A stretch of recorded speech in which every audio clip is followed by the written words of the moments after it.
उठा लिया, धर लो।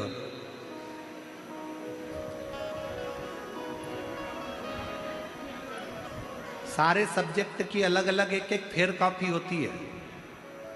बोलो तो कौन सी copy? Fair copy.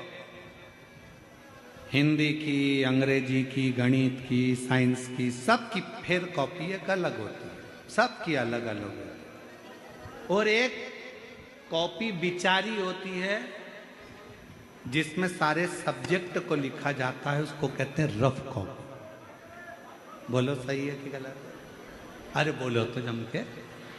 Rough, teacher ने कुछ लिखाया बोर्ड पे, वो लिख लिया, फिर किसी ने लिखाया, वो लिख लिया। अंग्रेजी का आया, साइंस वाला आया, मैथ वाला आया, फिर ये आया संस्कृत वाला, फिर ये हिंदी वाला, सब रफ में उतार लिया।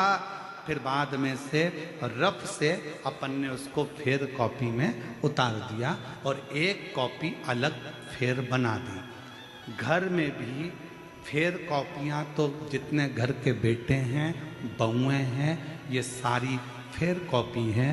और घर के जो बुजुर्ग हैं ये रफ कॉपी हैं, बहुत कुछ लिख लेते हैं और आपको अच्छा बना देते। घर का बुजुर्ग रफ कॉपी की तरह है, इसने भी कुछ कहा, उसने भी कुछ कहा, बड़ी बहू कुछ बोल गई, छोटी कुछ बोल गई, मंजला कुछ बोल गया, संजला कुछ बोल गया, ननंद आई बोल गई, मामा जी आए बोल गए, फूफा जी आए बोल गए।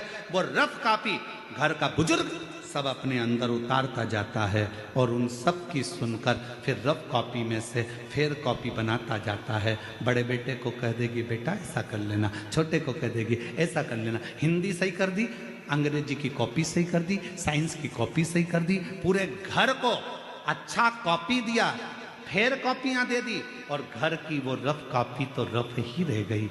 आखिरी में भी लोगों ने कहा माँ तू चुप रहे, तुझे कुछ नहीं आता। क्यों? क्योंकि वो रफ थी, उसने सब कुछ धारण करा, फेयर नहीं हो पाई क्योंकि सबके लिए जी थी। ये कॉपी, रफ कॉपी सबके लिए जी है। ये रफ कॉपी आखिरी में उठाकर खत्म हो जाती है, भरा जाती है तो फेंक दी जाती है और फेयर कॉपी को तो एग्जाम तक भी संभाल कर रखा जाता है। काम आएगी, काम आएगी, काम आएगी।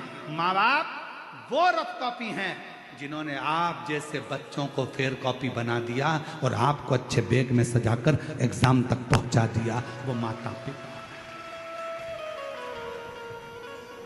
और उस माता पिता का आदर करो, सम्मान करो, सत्कार करो। आज बच्चों को जैसे एक माता पिता को बच्चों की जरूरत होती है, इसी तरह बच्चों को भी अपने